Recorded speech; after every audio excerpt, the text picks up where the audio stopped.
Hi folks, the Filipina P here.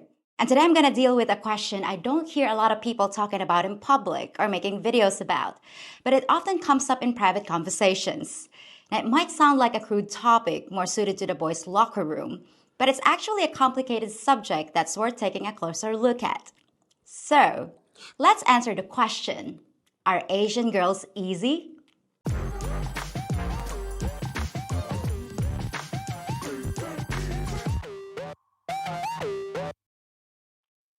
Now, I don't claim to be any kind of authority on the matter, but I did combine some research along with my own personal observations. And no, I don't mean I was actually there witnessing the act. Darn it. So, first, let's define what we mean by easy.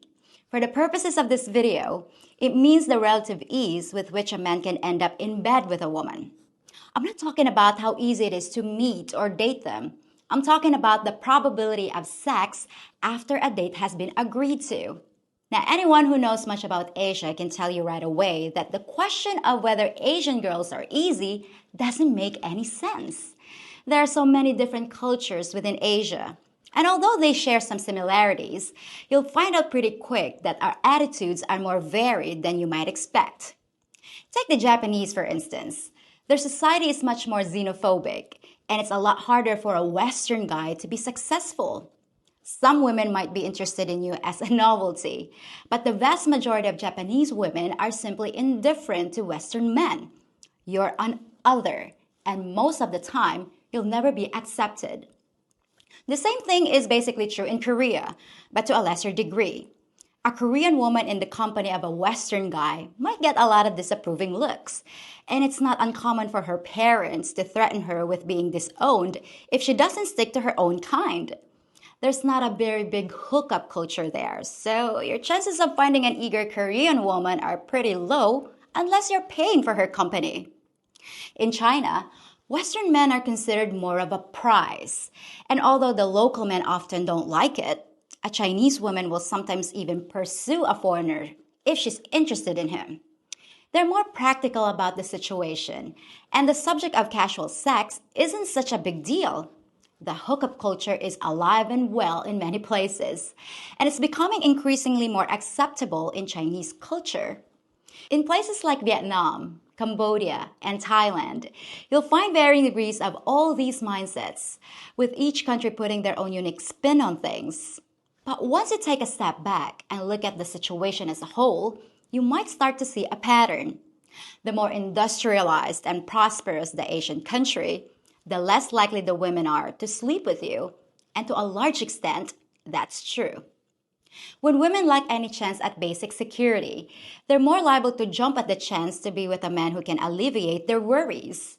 It's always been that way, and it's always gonna be that way. Women know that men want sex, and the more desperate they are, the faster they'll use their most effective bait in an attempt to lock you down and increase their chances of survival. Now, that's not to say there's no genuine love or attraction at play at the same time. However, that's a different subject for a different video. By this point, you can clearly see why there's no real answer to the question, are Asian girls easy? Because there's too many different cultures involved. It's like asking, are all white girls easy? Although I bet a lot of you might actually have an opinion on that one. But again, that's another subject for another video. Now, you might have noticed that so far, I haven't mentioned the Philippines. I guess it's time to address the elephant in the room. Are Filipinas easy? Well, because the Philippines is a poor country compared to many of its neighbors, the same problems with economic desperation exist here too. And the result is that, yes, some Filipinas are easy. Sorry, Mom, I'm just telling it like it is. Now, a lot of you guys are probably already posting your same old comments about no money, no honey, or that it's all about the cash. Now, let me ask you this. If it was only about money, then why is there so much sex going on between Filipinas and local men? Most of the time with guys who have no real prospects for the future. Have you seen the number of unwed mothers here? Obviously, they weren't going after the guy's bank account because most people here don't even have bank accounts. We survive paycheck to paycheck, if we're lucky. No, there's something else going on here that has nothing to do with wealth, And it might even have a bigger effect on our schizophrenic attitude towards sex. Filipinas might behave very differently from other Asian women because we're not exactly Asian. Mostly by geographical coincidence, the Philippines is designated as part of Southeast Asia. But many of us see ourselves as something else, Pacific Islanders. In fact, 48% of Filipino Americans check the Pacific Islander box instead of the Asian box when asked about their ethnicity. But why does it matter? So what if we're not full-blooded Asians? Well, it's because we were part of a different culture that shaped our ideas about sex for thousands of years, in a way that sets us apart from traditional Asian countries. And here's why.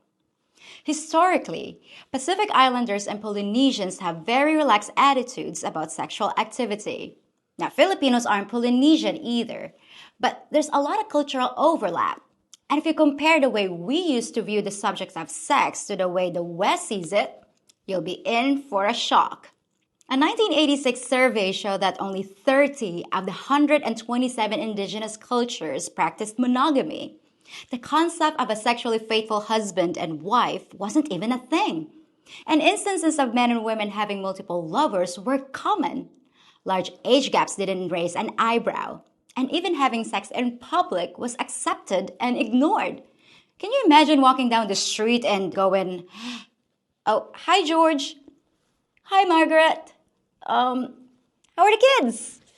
Oh, hi kids. Well, I guess I'll let you guys get back to it." Talk about different attitudes. In 1782, a Western researcher remarked that there are no people in the world that indulge themselves more in their sexual appetites. As far as the Philippines itself, before the Spanish arrived, unmarried Filipinas were encouraged to freely participate in sexual activities, and polygamy was the norm. So what happened? The West happened. The Philippines fell under Spanish colonial occupation. Their religion and cultural norms were substituted for ours, and our society went through a 300-year transformation that ended up with a bunch of new rules about sex. No longer was sex a carefree, guilt-free activity. Now it was only for married monogamous couples. Things like nudity and having multiple partners were considered crimes, and the way we regarded sex had changed forever. Around 1900, American Protestants arrived, resulting in a new layer of restrictions on things like prostitution and pornography. Today, of course, the Philippines is an overwhelmingly Catholic country. But even though most Filipinos go to church and they say they believe in the Bible, there's a lot of cases of do as I say and not as I do when it comes to the subject of sex. In public, any display of affection beyond simply holding hands is regarded as distasteful and inappropriate. And if you're kissing in public, you might as well be having intercourse in front of everyone because they're gonna react about the same way. Oh, what a difference a few hundred years of occupation makes. But behind closed doors, people aren't as ashamed of sex as they're supposed to be. And apparently, that prohibition against pornography didn't stick because Filipinos are the #1 viewers of porn in the entire world. In private, we often act in complete contradiction to our public faces. And yes, there's a lot of sex going on, and most of it is not between married monogamous couples. In fact, I'd say they're getting the least of it most of the time.